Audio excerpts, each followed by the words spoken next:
कलयुग का अंत कितना भयानक होगा, स्वयं श्री कृष्ण भगवान ने बताया यह सच। कल्कि पुराण की गाथा को जानिए। कल्कि पुराण और गरुड़ पुराण में ऐसी बातें लिखी गई हैं जो आपके रोंगटे खड़े कर सकती हैं। कलयुग के अंत की दृष्टि केवल कल्पना करने से ही मनुष्य का मन भय और आश्चर्य से भर सकता है। यह युग इतना भयानक होगा कि यह आपके दिल को झकझोर कर रख देगा। लेकिन यह कोई काल्पनिक कहानी नहीं, बल्कि हकीकत है। इन पवित्र ग्रंथों में लिखी गई बातें हमें आने वाले समय की भयंकर सच्चाई से अवगत कराती हैं। यही कारण है कि विद्वान अक्सर कहते हैं कि इन शास्त्रों का अध्ययन केवल आस्था का विषय नहीं, बल्कि चेतावनी है, ताकि हम वर्तमान में अपने आचरण को सुधार सकें। आज हम इन्हीं के बारे में विस्तार से जानेंगे और आपको बताएंगे। हमारा निवेदन है कि इस जानकारी को अंत तक जरूर देखें और हमारे साथ बने रहें। कलयुग के अंत की कहानी को जानने से पहले आइए कुछ उन पहलुओं को समझते हैं जो सृष्टि के चक्र को समझने में महत्वपूर्ण हैं। इन 4 युगों सतयुग, त्रेता युग, द्वापर युग और कलयुग के बीच का अंतर ही हमें यह समझने में मदद करता है कि क्यों समय के साथ धर्म और सत्य की शक्ति कम हो जाती है और पाप व अधर्म का प्रभाव बढ़ता जाता है। सबसे पहले हम उस कहानी को जानेंगे जो इन ग्रंथों में वर्णित है। इसके बाद हम आपको वे सभी मनोरंजक और भयावह दृश्य बताएंगे जो कलयुग के अंत में घटित होंगे। इन कथाओं में न केवल भविष्य का चित्रण है, बल्कि यह संदेश भी है कि इंसान को कैसे अपने विचारों और कर्मों पर नियंत्रण रखना चाहिए। तो हमारे साथ बने रहें, क्योंकि यह यात्रा न केवल ज्ञानवर्धक होगी, बल्कि आपको गहराई से सोचने पर भी मजबूर करेगी। हिंदू शास्त्रों में कलयुग की आयु 4,32,000 मानी गई है। यह विवरण भागवत पुराण, विष्णु पुराण, लिंग पुराण और बटगुर पुराण वश में मिलता है। कलयुग की शुरुआत महाभारत युद्ध के बाद द्वापर युग के अंत में मानी जाती है। वर्तमान में लगभग 5,000 वर्ष बीत चुके हैं और अभी भी लगभग 4,27,000 वर्ष शेष हैं। इन ग्रंथों में कलयुग के लक्षण, मानव व्यवहार और इसके अंत के संकेतों का वर्णन किया गया है, जो हमें इस युग की चुनौतियों के प्रति सचेत करते हैं। चलिए बिना किसी देरी के सुनते हैं कलयुग के अंत की पवित्र कथा।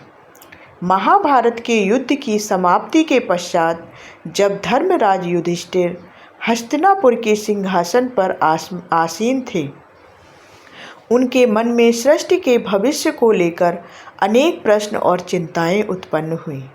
द्वापर युग अब समाप्ति की ओर था और कलयुग के आगमन के संकेत स्पष्ट रूप से दिखाई देने लगे थे। युधिष्ठिर को यह भय था कि आने वाले युग में मानव जीवन का स्वरूप क्या होगा, धर्म की स्थिति क्या रहेगी और सत्य का क्या हर्ष होगा। उनके मन में यह भी प्रश्न उठ रहा था कि क्या आने वाले लोग धर्म और अधर्म में भेद कर पाएंगे या केवल मोह और लोभ में फंस जाएंगे।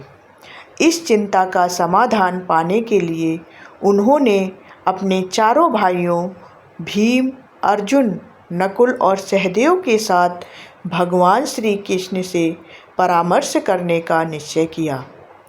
युधिष्ठिर ने अपने भाइयों को बुलाया।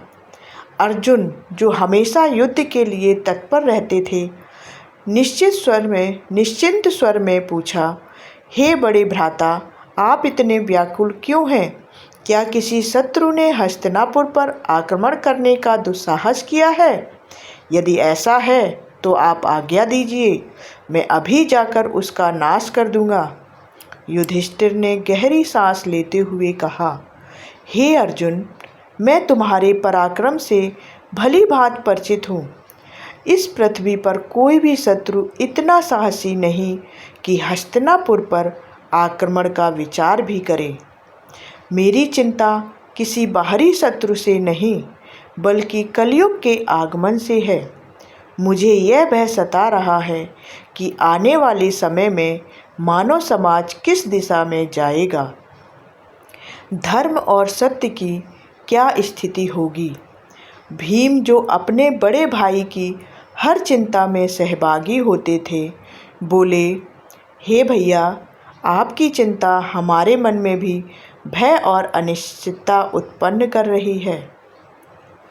कृपया हमें बताइए कि कौन सा संकट हमारे सामने है। युधिष्ठिर ने गंभीर स्वर में उत्तर दिया, हे भीम, तुम ठीक कहते हो। एक भयानक संकट आने वाला है। मैं कलयुग के प्रभावों के बारे में सोचकर चिंतित हूँ। इसलिए मैंने निश्चय किया है कि हमें द्वारकाधीश श्री कृष्ण के पास जाना चाहिए। केवल वही हमें इस चिंता से मुक्ति दिला सकते हैं। सभी पांडवों ने युधिष्ठिर की बात से सहमति जताई। अर्जुन ने कहा, आप सत्य कह रहे हैं भैया। श्री कृष्ण ही इस समय सबसे ज्ञानी और भविष्य दृष्टा हैं। हमें उनके पास जाना चाहिए। भीम ने भी उत्साहपूर्वक कहा, हे धर्मराज, मैं आपके साथ हूँ। नकुल और सहदेव ने भी तुरंत हामी भरते हुए कहा कि यह निर्णय ही सबसे उचित है। इस प्रकार सभी पांडव द्वारिका की ओर प्रस्थान करने लगे। द्वारका की पवित्र नगरी में पहुंचकर पांडवों का भगवान श्री कृष्ण ने हार्दिक स्वागत किया। युधिष्ठिर ने उनके चरणों में प्रणाम करते हुए कहा कि हे केशव, आपको बारंबार नमस्कार। आप तो अंतर्ज्ञानी हैं। द्वापर युग अब समाप्त होने वाला है और कलयुग के संकेत स्पष्ट दिखाई देने लगे हैं।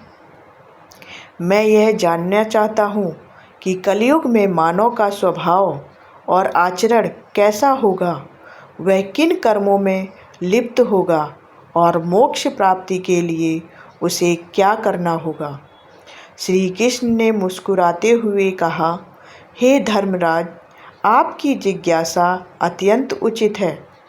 कलयुग के प्रभावों को समझना न केवल आपके लिए बल्कि समस्त मानव जाति के लिए महत्वपूर्ण है, किंतु इसका उत्तर मैं सीधे शब्दों में नहीं दे सकता, क्योंकि इसे अनुभव के माध्यम से समझना अधिक आवश्यक है। युधिष्ठिर ने उत्सुकता से पूछा, हे माधव, आप जिस प्रकार की परीक्षा की बात कर रहे हैं उसके लिए हमें क्या करना होगा। श्री कृष्ण ने कहा, हे महाराज, आपको और आपके चारों भाइयों को अलग अलग दिशाओं में स्थित घने और रहस्यमयी वनों में जाना होगा। उन वनों में अनेक विचित्र और अद्भुत दृश्य आपको दिखाई देंगे। वे दृश्य प्रतीक होंगे उन स्थितियों के जो कलयुग में प्रकट होंगे। जब आप उन अनुभवों को लेकर हमारे पास लौटेंगे और उन्हें साझा करेंगे, तब मैं आपको कलयुग के वास्तविक प्रभाव और उसके रहस्य का विस्तार से समझाऊंगा। युधिष्ठिर ने गंभीरता से उत्तर दिया, जैसी आपकी आज्ञा केशव। आप जिस स्थान की ओर संकेत करेंगे, हम वहां जाने को तैयार हैं। श्री कृष्ण ने कहा, आप और आपके भाई अलग अलग दिशाओं में जाइए। वहाँ भयंकर और रहस्यमय वन हैं।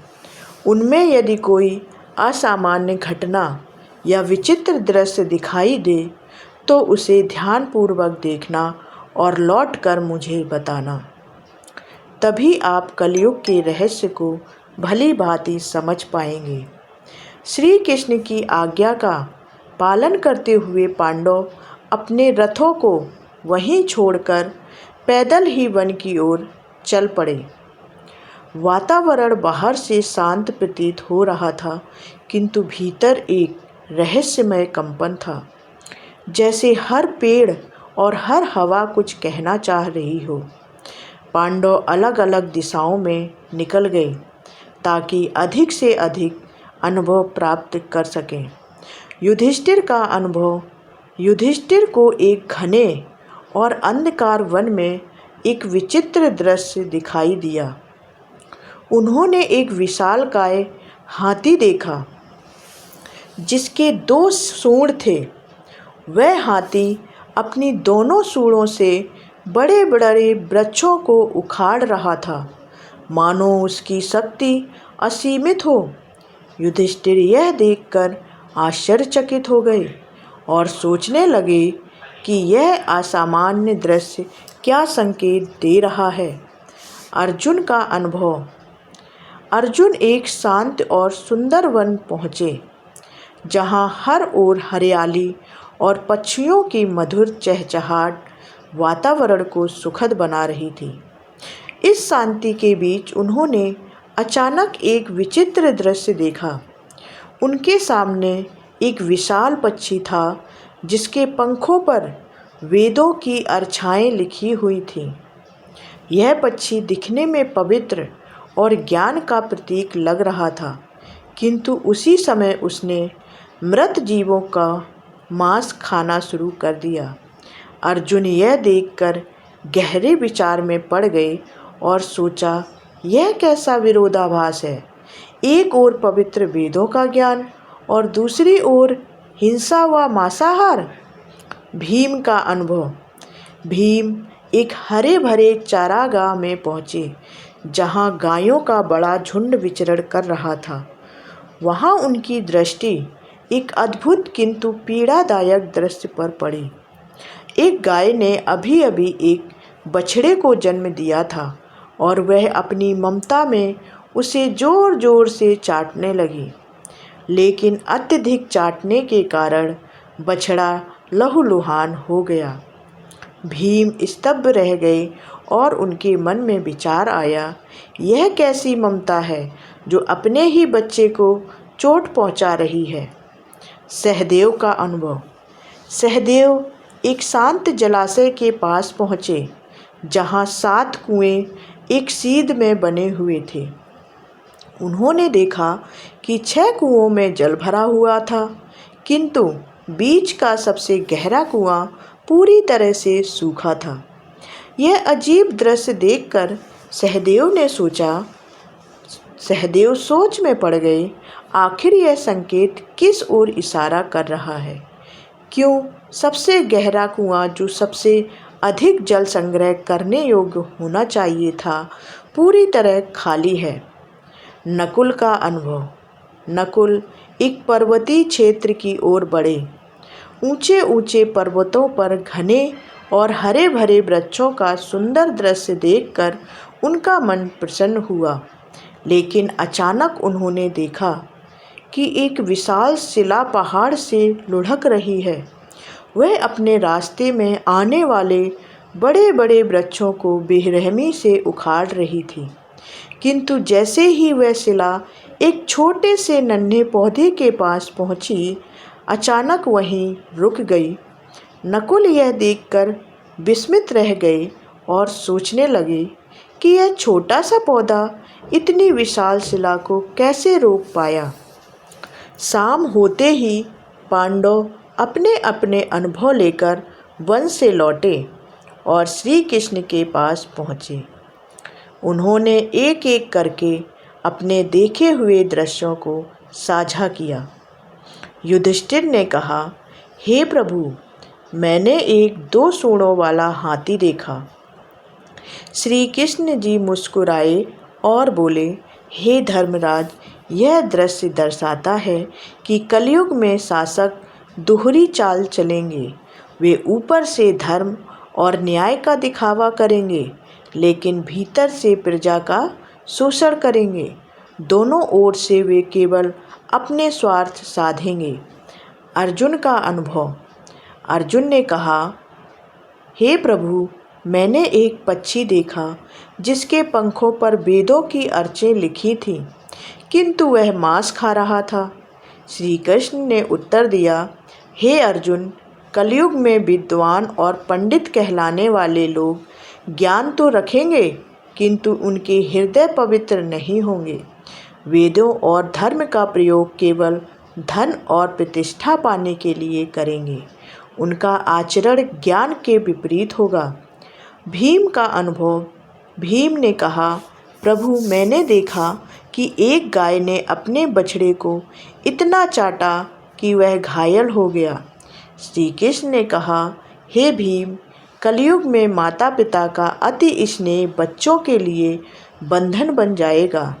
वे प्रेम तो देंगे, लेकिन वह प्रेम बच्चों को आत्मनिर्भर बनने से रोक देगा। ममता का अतिरेक भी पीड़ा का कारण होगा। सहदेव का अनुभव। सहदेव ने कहा, प्रभु, मैंने 7 कुओं में से देखा कि बीच का सबसे गहरा कुआं पूरी तरह सूखा था, जबकि बाकी 6 कुओं में पानी भरा हुआ था। श्री कृष्ण ने कहा, हे सहदेव, कलयुग में लोग बाहरी रूप से तो समृद्ध और धनवान दिखाई देंगे, किंतु उनके भीतर करुणा और सहयोग की भावना नहीं होगी। पड़ोस में कोई भूखा प्यासा मर भी रहा होगा, तब भी लोग आंख मूंद कर अपने स्वार्थ में डूबे रहेंगे। यह स्वार्थ परता ही कलयुग की सबसे बड़ी पहचान होगी। नकुल का अनुभव। नकुल ने कहा, प्रभु, मैंने एक विशाल शिला को पहाड़ से लुढ़कते देखा, जो अपने मार्ग में आने वाले बड़े बड़े वृक्षों को उखाड़ रही थी, किंतु एक छोटा सा पौधा उसके सामने आकर उसे रोक देता है। श्री कृष्ण ने उत्तर दिया, हे नकुल, यह दृश्य दर्शाता है कि कलयुग में धन, शक्ति और सत्ता किसी को भी विनाश से नहीं बचा पाएंगी, लेकिन यदि कोई व्यक्ति सच्चे मन से भगवान का नाम ले और भक्ति में स्थिर रहे, तो वह नन्हे पौधे की तरह हर संकट को रोक सकता है। यही भक्ति इस युग में मनुष्य का सबसे बड़ा सहारा होगी। यह प्रसंग यहीं समाप्त होता है, लेकिन गरुड़ पुराण में एक प्रसंग आता है, जब गरुड़ जी ने भगवान विष्णु से प्रश्न किया, हे प्रभु, 4 युगों सतयुग, त्रेता युग, द्वापर युग और कलयुग में कलयुग को सबसे भयावह क्यों माना जाता है? इसके अंत के क्या संकेत होंगे और यह युग किस प्रकार समाप्त होगा? भगवान विष्णु ने उत्तर दिया, हे गरुड़, कलयुग में अधर्म, स्वार्थ और पाप का बोलबाला होगा। इसके अंत समय में कुछ विशेष संकेत प्रकट होंगे जो सृष्टि के विनाश की ओर संकेत करेंगे। आइए उन 5 प्रमुख संकेतों को समझते हैं। पहला संकेत है मानव आयु का ह्रास। कलयुग के अंतिम दौर में मनुष्य की आयु अत्यंत कम हो जाएगी। औसतन जीवन केवल 20 वर्षों तक सीमित रह जाएगा। लोग 12 वर्ष की आयु में ही वृद्धावस्था के लक्षण दिखाने लगेंगे। बाल सफ़ेद हो जाएंगे, चेहरे झुर्रियों से भर जाएंगे और शरीर रोगों से ग्रस्त हो जाएगा। यह शारीरिक पतन केवल शरीर का ही नहीं, बल्कि मानव की जीवन शैली और नैतिकता के पतन का भी परिणाम होगा। लोग अस्वास्थ्यकर भोजन, अनियमित दिनचर्या और तनावपूर्ण जीवन के कारण शारीरिक और मानसिक रूप से कमज़ोर हो जाएंगे। स्त्रियां मात्र 8 से 9 वर्ष की आयु में ही संतान को जन्म देने लगेंगी, किंतु उनकी दुर्बलता इतनी होगी कि वे बच्चों का पालन पोषण ठीक से नहीं कर पाएंगी। बच्चे कुपोषण और कमजोरी से ग्रस्त होंगे, जिससे आने वाली पीढ़ियां लगातार अशक्त और रोगी बनती जाएंगी। इससे पारिवारिक और सामाजिक ढांचा पूरी तरह चरमरा जाएगा। लोग अपनी भौतिक इच्छाओं की पूर्ति में इतने उलझ जाएंगे कि रिश्तों और परिवार के प्रति उदासीन हो जाएंगे। इस संकेत से स्पष्ट है कि कलयुग के अंतिम समय में मानव की शारीरिक और मानसिक शक्ति का पूर्ण विनाश होगा। समाज में अव्यवस्था, अशांति और अराजकता बढ़ेगी। आपसी प्रेम और विश्वास टूट जाएगा और केवल स्वार्थ ही जीवन का आधार बनेगा।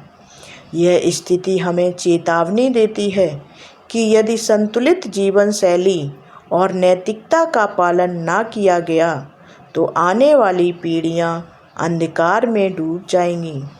दूसरा संकेत, पतिव्रता स्त्रियों का लोभ।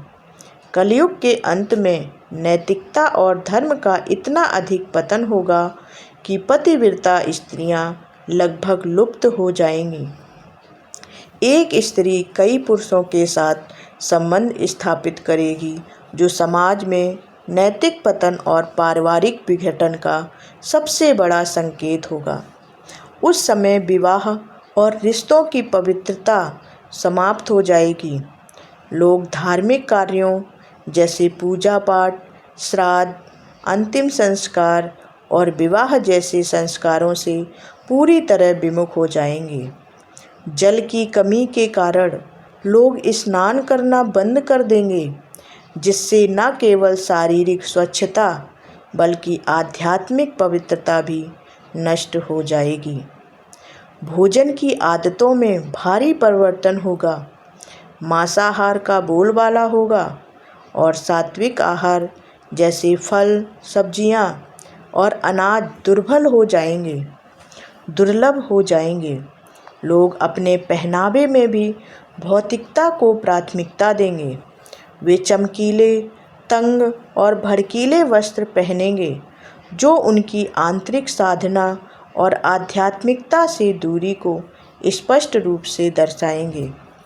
समाज का वातावरण स्वार्थ, लालच, धोखा और कपट से भर जाएगा। रिश्तों में विश्वास की कमी होगी और लोग केवल अपनी सुख सुविधाओं और भौतिक इच्छाओं के लिए जिएंगे। धर्म और कर्तव्यों से विमुख होकर वे केवल सांसारिक सुखों की तलाश करेंगे। यह स्थिति सामाजिक अविश्वास, अशांति और अनैतिकता को और बढ़ावा देगी। इसलिए गरुड़ पुराण यह शिक्षा देता है कि केवल धर्म और नैतिकता ही समाज को स्थिर और सौहार्दपूर्ण बना सकते हैं। तीसरा संकेत, वृक्षों का फलहीन होना। कलयुग के अंत समय में प्रकृति पर भीषण संकट छा जाएगा। वृक्ष फल और फूल देना बंद कर देंगे और केवल समी वृक्ष ही जीवित रहेंगे। लोग शाकाहार को लगभग पूरी तरह त्याग देंगे और मांसाहार पर निर्भर हो जाएंगे। भोजन तामसिक और रोगकारी होगा, जिससे लोग अल्पायु में ही गंभीर बीमारियों का शिकार हो जाएंगे। गायों की पूजा का महत्व समाप्त हो जाएगा। लोग उन्हें केवल दूध और मांस के लिए पालेंगे। यह संकेत प्रकृति के प्रति मानव की लापरवाही और अंधाधुंध दोहन का परिणाम है। वनों की अंधाधुंध कटाई, प्रदूषण और प्राकृतिक संसाधनों के दुरुपयोग से पर्यावरण का संतुलन पूरी तरह बिगड़ जाएगा। वृक्षों का फलहीन होना और जलवायु असंतुलन समाज में भोजन की भारी कमी पैदा करेगा। लोग भूख और कुपोषण से ग्रस्त होंगे और आने वाली पीढ़ियां लगातार दुर्बल होती चली जाएंगी। यह स्थिति हमें चेतावनी देती है कि प्रकृति का संरक्षण और उसके प्रति सम्मान ही मानव अस्तित्व को बचा सकता है। चौथा संकेत, अल्पवृष्टि। कलयुग के अंतिम चरण में वर्षा अत्यंत कम हो जाएगी। खेतों में अन्न का उत्पादन लगभग बंद हो जाएगा। जो थोड़ा बहुत अन्न उगेगा वो बेमज्जा, रसहीन और पोषक तत्वों से रहित होगा। फलों में मिठास और रस का अभाव हो जाएगा। लोग भोजन और पानी के लिए तड़पेंगे। उस समय केवल बकरियों का दूध ही एकमात्र सहारा होगा, जो प्राकृतिक संसाधनों की भयावह कमी को स्पष्ट रूप से दर्शाएगा। यह स्थिति सामाजिक और आर्थिक संकट को और गहरा कर देगी।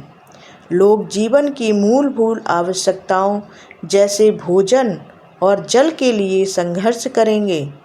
खेती और कृषि कार्य पूरी तरह से ठप हो जाएंगे।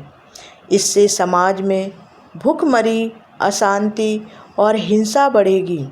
यह संकेत बताता है कि पर्यावरणीय विनाश और मानव की लापरवाही ही आने वाले संकटों की जड़ है।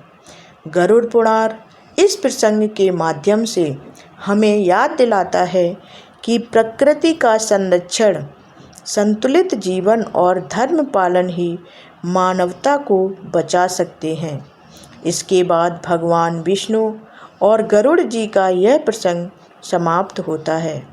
आइए अब जानते हैं कि किस तरह से कलयुग का अंत होगा। कलयुग के अंत का सबसे भयावह संकेत होगा 7 सूर्यों का उदय। भगवान विष्णु स्वयं सूर्य की अग्निमय किरणों में विराजमान होकर समस्त पृथ्वी का जल सोख लेंगे। 7 सूर्यों की तीव्र तपिश से नदियाँ, समुद्र, तालाब, झीलें सब सूख जाएंगे। पृथ्वी का हर जीव, हर वृक्ष और हर पर्वत उस असहनीय गर्मी से जलकर राख हो जाएगा। धरती की सतह पर केवल धधकती हुई राख और राख से उठता धुआं रह जाएगा। यह दृश्य संपूर्ण सृष्टि के अंत का उद्घोष होगा। इसके बाद भगवान विष्णु रुद्र रूप धारण करेंगे और ऐसे प्रचंड मेघ उत्पन्न करेंगे जो 100 वर्षों तक लगातार बरसेंगे। यह वर्षा साधारण वर्षा नहीं होगी। उसकी बूंदें वज्र के समान कठोर और प्रलयकारी होंगी। निरंतर बरसते जल से पृथ्वी जलमग्न हो जाएगी। पर्वत समुद्र में डूब जाएंगे और शेष जीवन लहरों में विलीन हो जाएगा। संपूर्ण संसार का अंत हो जाएगा और यह प्रलय सृष्टि के चक्र का स्वाभाविक चरण सिद्ध होगा। एक अंत जो नई शुरुआत का मार्ग खोलता है। जब अधर्म, पाप और स्वार्थ अपनी चरम सीमा पर पहुंच जाएंगे, तब यह संहार अनिवार्य होगा। किंतु यह विनाश केवल नाश का प्रतीक नहीं, बल्कि शुद्धिकरण की प्रक्रिया है। भगवान विष्णु ने गरुड़ जी से कहा, यह अंत एक नई सुबह की भूमिका है। जब वर्तमान सृष्टि नष्ट हो जाएगी, तब परमात्मा अपनी इच्छा से एक नई, शुद्ध और पवित्र सृष्टि का निर्माण करेंगे। उस नई सृष्टि में धर्म, सत्य और आध्यात्मिकता का पुनरुत्थान होगा। केवल वे प्राणी वहाँ स्थान पाएंगे जिन्होंने धर्म और सत्य का पालन किया होगा। यह संदेश हमें यह शिक्षा देता है कि चाहे परिस्थिति कितनी ही विकट क्यों ना हो, धर्म और सच्चाई का मार्ग कभी नहीं छोड़ना चाहिए, क्योंकि यही मार्ग हमें प्रलय के अंधकार के बाद आने वाली नई सृष्टि में स्थान दिलाता है और हमारे जीवन को सार्थक बनाता है।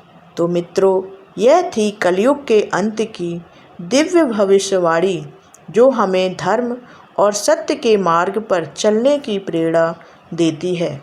अगर आपको यह ज्ञानवर्धक कथा अच्छी लगी हो तो अभी लाइक कीजिए, अपने परिवारजनों के साथ या अपने दोस्तों के साथ शेयर कीजिए और ऐसे ही और रहस्यमयी व धार्मिक वीडियो के लिए हमारे चैनल को सब्सक्राइब करना ना भूलें।